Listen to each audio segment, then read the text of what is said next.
मन्नत तीज की पूजा में जाना चाहती है। उसका मन बेचैन है, आत्मा छटपटा रही है, जैसे कोई अधूरा वादा उसे हर पल याद दिला रहा हो कि अभी उसका फ़र्ज़ बाकी है। और वो फ़र्ज़ है विक्रांत का एहसान चुकाना। वो विक्रांत जिसने समाज के खिलाफ जाकर, अपने परिवार की इज़्ज़त को दांव पर लगाकर मल्लिका से झूठी शादी करके मन्नत की इज़्ज़त को बचाया, और आज उसी मन्नत को अपने ही घर में कदम कदम पर रोका जा रहा है। श्रुति, मन्नत की माँ, उसके रास्ते की सबसे बड़ी दीवार बन चुकी है। वो नहीं चाहती कि मन्नत तीज की पूजा में जाए। श्रुति जानती है कि इस पूजा में जाना मन्नत को समाज के उन तानों और ज़हर से भरी नज़रों के सामने लाकर खड़ा कर देगा, जिनसे एक माँ हमेशा अपनी बेटी को बचाना चाहती है। मत जा मन्नत, श्रुति ने गुस्से और दर्द से भरी आवाज़ में कहा। तुझे पता है कि वहाँ सब तुझे देखकर क्या कहेंगे? वो तुझे नोच खाएंगे अपनी बातों से। तू किसी को जवाब भी नहीं दे पाएगी, लेकिन मन्नत अब वो मन्नत नहीं रही जो किसी की बातों से डर जाए। उसकी आंखों में अब संकल्प है, उसकी रगों में अब आग है। वह श्रुति से कहती है, माँ, आप समझ क्यों नहीं रही हैं?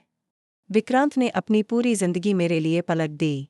उसने झूठ बोला, समाज से झगड़ा किया, मल्लिका को धोखा दिया, लेकिन सिर्फ इसलिए ताकि मेरी इज्जत बच जाए।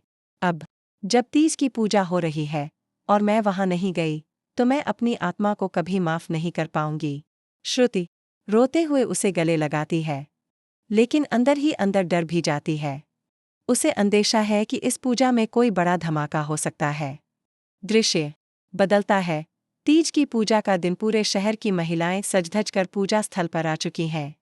लाल और हरे रंगों की चूड़ियां, मेहंदी से सजी हथेलियां, माथे पर चमकती बिंदियां और हृदय में अपने पतियों के लिए दुआओं की उमंग। इस भीड़ में अचानक सबकी नजरें दरवाजे की ओर जाती हैं।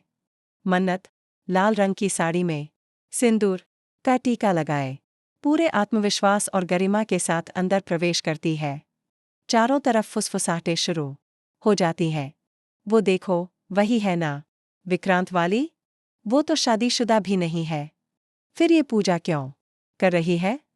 किस मुंह से आई है यहाँ? शर्म नहीं आती? मन्नत ने ये सब सुना, लेकिन अनसुना कर दिया। उसकी नज़र सिर्फ विक्रांत पर थी, जो कुछ दूर खड़ा मल्लिका के साथ पूजा की तैयारी में लगा था। उसकी आंखें मन्नत को देखते ही थम गईं। दोनों की निगाहें मिलीं, और जैसे अतीत के सारे अधूरे लम्हे पल में ताज़ा हो गए। तभी मल्लिका ने देख लिया। उसका चेहरा तमतमा उठा। उसने गुस्से में पूजा की थाली जोर से नीचे फेंकी, जिससे सबका ध्यान उसी पर चला गया। यहाँ क्यों आई हो तुम, मन्नत? मल्लिका चिल्लाई, यह मेरी पूजा है, मेरे पति के लिए। तुम्हारा यहाँ कोई काम नहीं। सन्नाटा छा गया। मन्नत कुछ पल खामोश रही, फिर बोली, अगर यह पूजा सिर्फ पतियों के लिए होती, तो हर वो औरत जिसके पति नहीं होते, उन्हें समाज पूजा से वंचित कर देता। लेकिन आज मैं आई हूँ विक्रांत सर के लिए, क्योंकि उन्होंने मेरी जिंदगी बचाई थी, और आज मैं उनके लिए दुआ मांगने आई हूँ। पत्नी बनकर नहीं, इंसान बनकर। सब स्तब्ध रह गए। लेकिन यही तो शुरुआत थी। पूजा के बीच में एक और जबरदस्त मोड़ आया। एक अनजान औरत पूजा स्थल में घुसती है। उसकी गोद में एक बच्चा है। वो चिल्लाती है, विक्रांत, ये तुम्हारा बेटा है। पूजा स्थल में भूचाल आ गया। कैमरे मीडिया वालों के थे जो पहले से वहां रिपोर्टिंग कर रहे थे। अब ये क्लिप पूरे सोशल मीडिया पर वायरल हो गई। विक्रांत अवाक खड़ा रह गया। मल्लिका को जैसे धरती निगल गई हो, और मन्नत, वो बस कांपती आंखों से विक्रांत को देख रही थी। तुमने मुझसे ये सच छुपाया, विक्रांत? मन्नत ने टूटी आवाज में कहा। नहीं, ये झूठ है। मैं इस औरत को जानता तक नहीं, विक्रांत चीखा। लेकिन औरत ने आगे बढ़कर डीएनए रिपोर्ट निकाल दी, जिसमें लिखा था, पिता विक्रांत सिंह राठौर। सब हक्के बक्के रह गए। श्रुति भी वहां पहुंच चुकी थी। उसने मन्नत का हाथ पकड़ते हुए कहा, अब चल, बहुत हुआ। ये आदमी उस दिन से झूठा है, जिस दिन उसने तुझसे झूठी शादी की थी। आज सारी सच्चाई सामने आ गई। चल। लेकिन मन्नत ने श्रुति का हाथ झटक दिया। उसकी आंखों में आंसू थे, लेकिन जुबान पर थी केवल सच्चाई। नहीं माँ, मैं भागने वालों में से नहीं हूँ। मैं जानना चाहती हूँ कि ये बच्चा किसका है। अगर ये सच है, तो मुझे हक है जानने का। और अगर ये झूठ है, तो इस महिला को सजा मिलनी चाहिए। तभी वहां एसीपी राघव आता है, मल्लिका का सगा भाई। हम इस महिला को थाने ले जा रहे हैं। वो पहले से ही ब्लैकमेलिंग के केस में वांछित है। और ये डीएनए रिपोर्ट फर्जी है।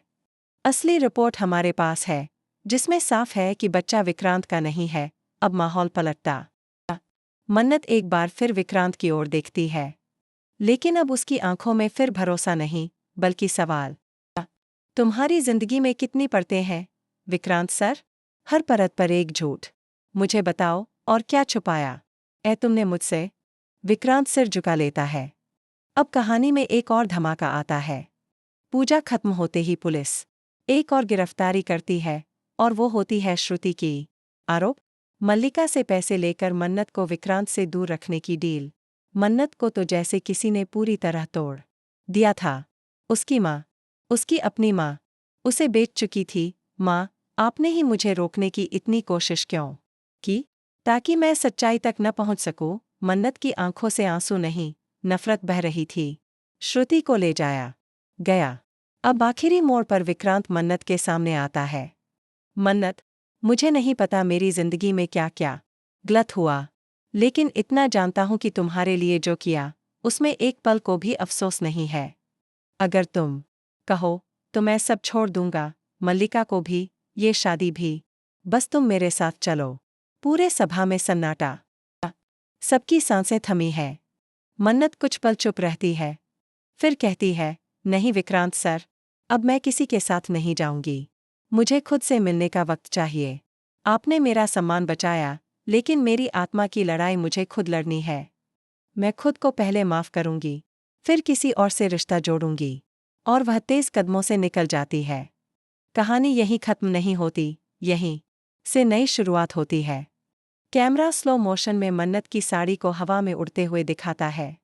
पीछे आवाज आती है विक्रांत की, मैं इंतजार करूंगा हमेशा। तो गाइस, ये था मन्नत के अपकमिंग ट्रैक का पूरा ड्रामा और ट्विस्ट से भरा सफर।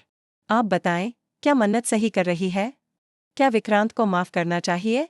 क्या श्रुति को कोई मजबूरी थी, या वो सच में मन्नत के खिलाफ हो चुकी है?